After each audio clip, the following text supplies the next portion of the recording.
Hey, it's Rook. And yesterday, BHVR released all of data about the most picked perks, killers, kill rates, escape rates, and I wasn't even gonna comment on them because I felt like, probably there are more experienced content creators that can comment on why Freddy is the fourth deadliest killer in the game. But I was the one asking for the stats. This is me. And BHVR answered. They gave me the data. So the least I can do for them is commenting on them now. But there's a catch, I guess. I don't want to comment it the way that any other content creator can. I want to specifically put my IRL skills to work here. So you may know me because I kill people in a video game and I make silly compilations of me throwing pebbles at the killer. But IRL, I have a master's degree in medical biotechnologies, and in order to obtain it, I had to analyze quite the amount of data. There's a problem though, I'm bad at math, like I'm bad with numbers. So I will talk to you about numbers, making it like I'm not talking about numbers. I will explain things with minimal amount of numbers. I promise you. But I will still try to explain statistically what this data mean. So, first of all, BHVR strives for a 60% kill rate for a reason. It's not that the game is killer-sided by itself. It's that if we have 4 people on one side and 1 person on the other, the chance of something happening IRL to one of these 4 people during the match is way higher than the chance of it happening to the 1 person on the other row. So, your controller dies, your mom needs help, a window opens because of the wind and you have to close it, you have to go to the bathroom very, very fast. Like, this is more likely to happen to 1 of 4 people instead of 1 of 1 person, okay? So this is why it's a 60%, because things happen, IRL. If things could not happen IRL, this would be 50%, guaranteed. Do not get fooled by the fact that the highest and lowest kill rate are only 10% higher or lower than this average, because this is actually an extremely significant data. So to put it into perspective, let's assume that you are a god blight that could 4K every match, but you decide to give hatch every time. You will have a 75% kill rate, right? Because every match you kill 3 or 4 survivors. That's a 75% kill rate. The fact that this number is similar, so closer to 75%, way more than it's closer to 60%, this means that there is a huge problem with these 2 killers, with these first 2 killers. 63, even that 3% is significant, and we will talk about it in a second, but this is humongous. And it's, it's no surprise that Sadako got reworked so fast. Like, now, we know that Sadako had a very high kill rate before her rework too. I'm not talking about this rework, before she became a condemned god, she was a pretty weak killer. Everyone agreed about that. But in all MMR, her kill rate was actually pretty high. And I guess every person that is more competent than me in this game can explain to you that things like map mobility and stealth, even if not particularly godlike, even if not super perfectly implemented, they can screw on a lot of people. People that don't have earphones, people that are not paying attention, people that are new to the game. And I guess this is why these 2 killers are this high right now, partially, but also why Sadako, even in her weaker state, was pretty high in kill rate. I think she was like 63 or 64%. That's because they have a passive that confuses players. And there is game slowdown, and new people don't really know that you don't have to wake up against Freddy. Like, it doesn't really do anything. So they wake up, and the alarm clock is always the farthest away from you. So yeah, that wastes a lot of time. And this is also why Pina is here, because you have a strong passive that survivors have to interact with. Same for Pig. This is why I didn't want to comment on all MMR kill rates, because I feel like there's more to say if we divide this by low and high MMR. But, this is not the point. Why do I say that this is a huge problem? Am I putting these 2 killers in the same category? Kinda.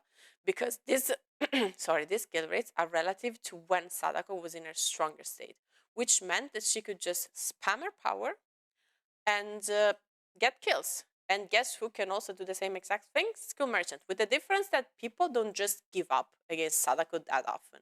Skull Merchant has a kill rate so similar to, a God Blight that always gives edge but for Ks every match, because people just don't want to play against her. Now, when before a rework, it was because she was just obnoxious, but even after a rework, she puts a loop somewhere, again, passive ability, and she doesn't have to think about it, okay? So many Skill Merchant mains, or people that enjoy playing Skill Merchant, they say, oh, well, but there are other zoning killers. There's Dredge, there's Artist. Yes, but once Dredge puts his Remnant down, he has to play it. He has to interact with it. He has to teleport to it at the right time. And the same goes for Artists. They have to play the Antelope. While Skill Merchant just places it there and it works passively for her. Okay? So plus, she has a passive for the entire map, because if she puts a drone somewhere, that drone cannot be permanently deactivated. And it also cannot be deactivated when you want to. Let me explain what I mean. Let's say that you're working on a generator, right?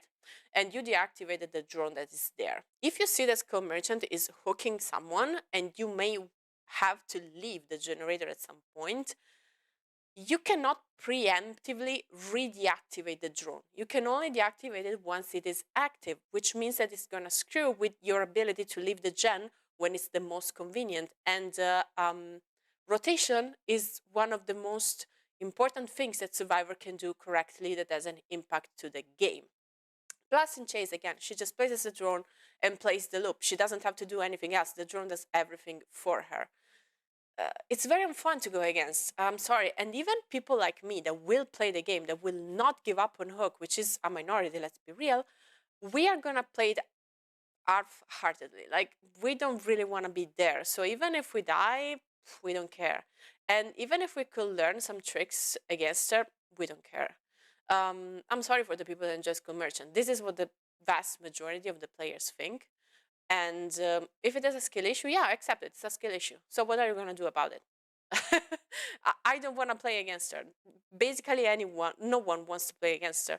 And this is why she has such a high kill rate. Not because she's OP, but because she's a snooze fest.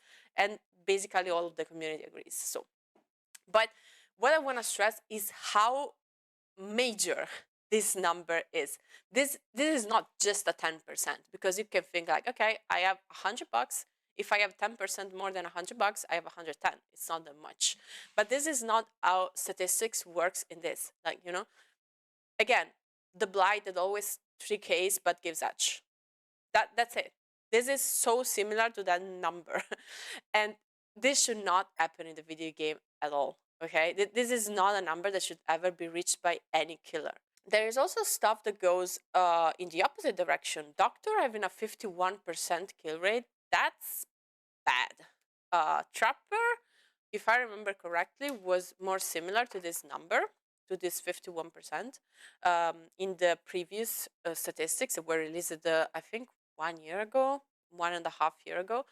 And that Trapper has been buffed, so also his kill rate went up by just minor changes. So I think this is why killers like the Doctor, the Huntress, they're getting buffed. Now, again, if we had kill rates divided by high and low MMR, we would probably see the killers like Legion, like Cannibal, they don't fare too well at high MMR.